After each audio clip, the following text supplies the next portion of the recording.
In the last session, we discussed the discoveries of Goldstein, Roentgen, and J.J. Thomson. Now coming to Ernest Rutherford.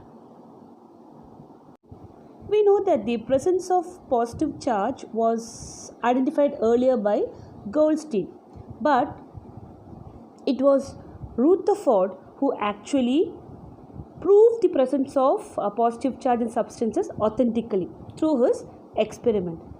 So let us see what was the experiment carried out by Rutherford. So Rutherford and his co-workers, they bombarded a very thin gold foil with alpha particles. Rutherford's alpha scattering experiment. The apparatus used, it consisted of a source which was an alpha particle emitter. Alpha particle is a positively charged particle, and a gold foil, a detection screen which was coated with zinc sulfide, and slits, which was made of lead. Now coming to the procedure. A stream of high energy alpha particles from the source, it was made to fall on a thin foil of gold metal. Yes. Now take a look. The alpha particles, the alpha particles is emitted and it passes through the slit and then it falls on the gold foil, which is almost 100 nanometer in thickness, and this gold foil had a circular photographic film around it. Now when the alpha particles passing through the gold foil struck the screen, you can see tiny flashes of light were produced at those points.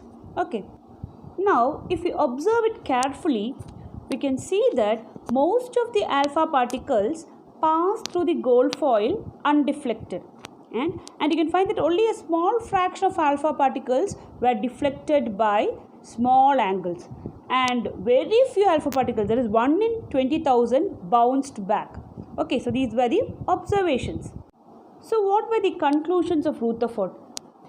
He said that most of the space in the atom is empty, as most of the alpha particles pass through the foil undeflected. So because most of the space is empty, it went undeflected, and you find a few positively charged particles were deflected. That means the positive charge has to be concentrated in a very small volume in an atom, that repelled the alpha particles and deflected them. We know that alpha particles are positively charged particles. Now when the positively charged particles comes in contact with another positive charge center, what happens?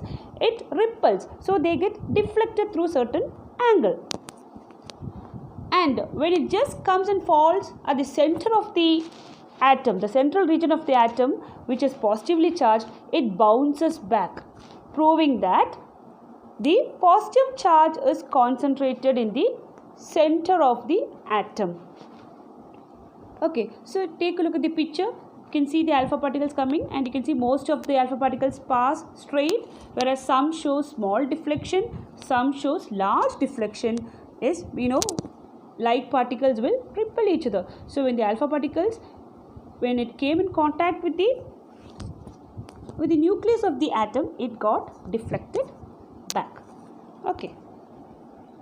Rutherford further proved that these positively charged particles were protons, and its charge was equal and opposite to that of an electron.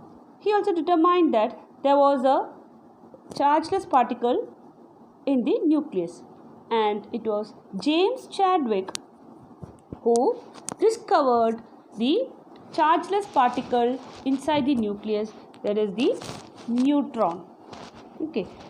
So in 1932, he proved scientifically that neutral particles with mass equal to that of protons were present inside the nucleus.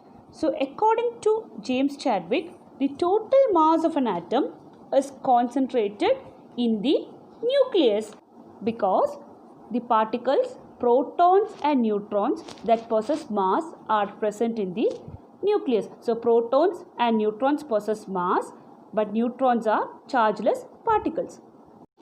Now let us take a look at the characteristics of electron, proton and neutron.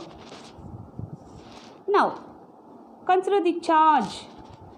Okay, so electron possess negative charge, proton possess positive charge and neutrons are chargeless.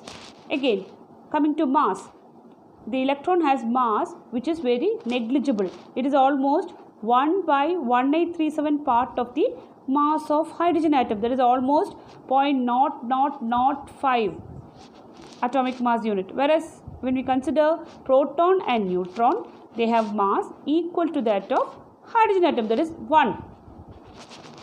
And when we consider the location of the electron, it is present in the orbit outside the nucleus, whereas the protons are present in the nucleus of the atom and neutrons are also present in the nucleus of an atom.